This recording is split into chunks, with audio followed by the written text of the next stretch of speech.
I'm here in New York City with Michael Curry, the Presiding Bishop of the Episcopal Church, whose ministry has been an inspiration, well, to the world and across the Anglican Communion and to us in England.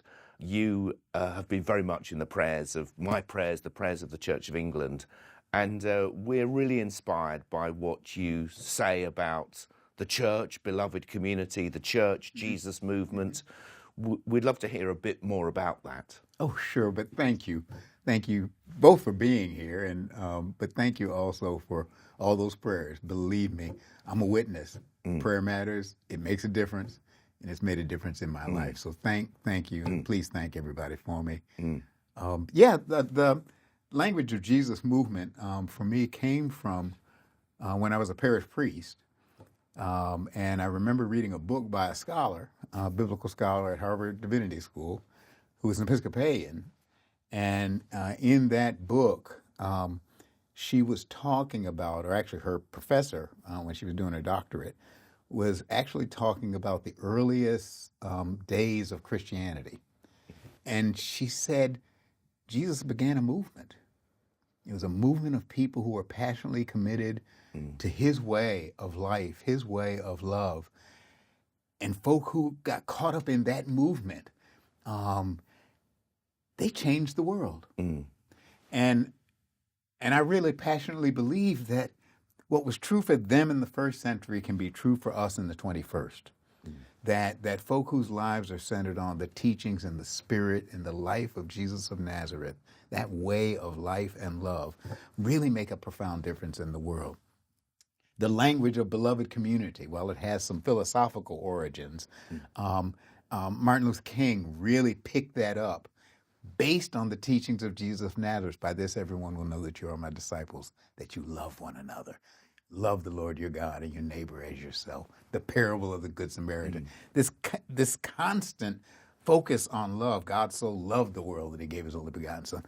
On love that's embodied in Jesus, King said that way of love creates a new community that is grounded and defined by love.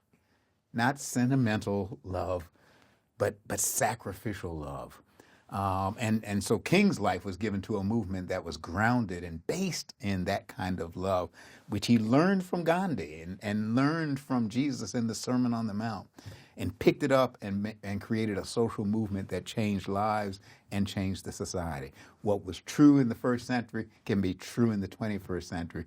And so I've been encouraging Episcopalians, we need to not simply be the Episcopal Church. We need to be the Episcopal branch of the Jesus movement.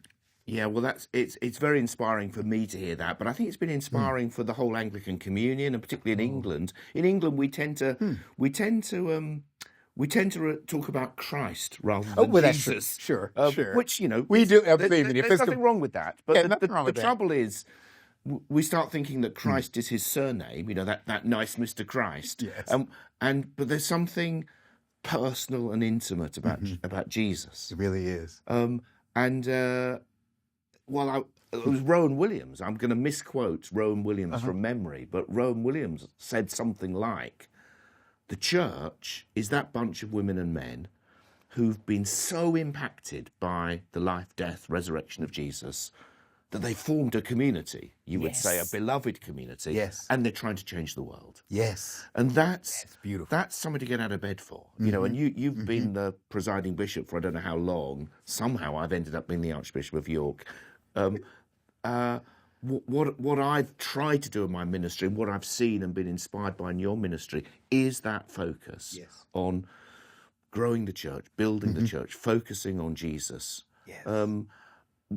What else about that would you say to encourage Christians in England as we try to be a Jesus movement? I would, the truth is this isn't anything alien to being Anglican or Episcopalian. This is actually at the root and core, Christ at the center, Jesus or Christ, whatever, your first name, Latin, whatever is fine. But to do that, to allow Christ to be at center, is actually what it means to live a sacramental life.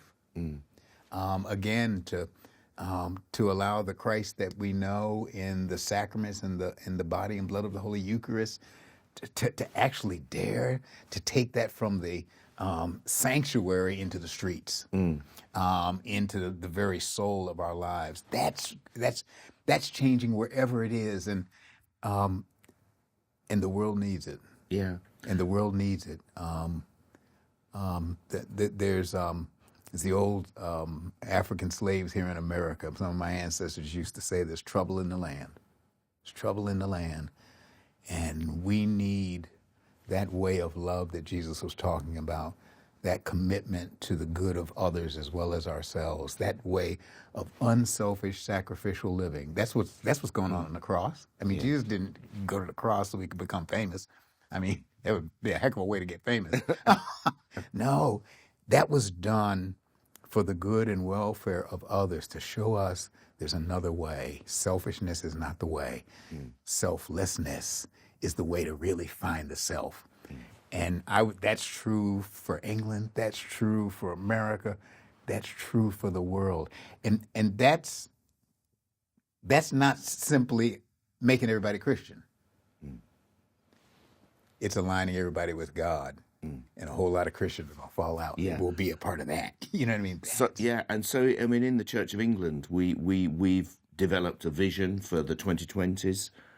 And sometimes I'm embarrassed to tell people what the vision is, because it is so simple and so obvious, which is to be a Christ-centered and a Jesus Christ-shaped church. That's our vision, to be centered on Christ. And yet, you think, is that it? Is that all you've got to say, that we should follow Jesus? Mm-hmm. Yes. Yeah. Yes. That is, we'll spend our whole life working out what that means. Yes. So, Michael, thank you. Thank you for your ministry. Thank you for your witness. Thank you for example. I've learnt a lot from you, and the little friendship that we've developed over the past few years means a lot to me.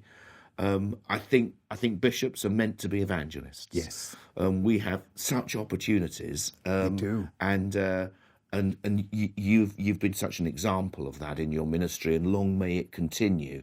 The last thing I want to say before we close this little conversation, referring back to what you were saying, but by this will people know that you're my disciples, when you love one another. Yes. There's quite a lesson there for the Anglican Communion, because I think we started to think, when you agree with one another, no, that's not how.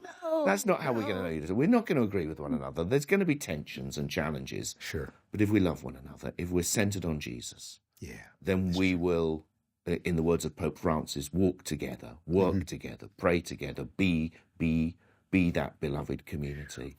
So thank you, brother, and may God richly bless you.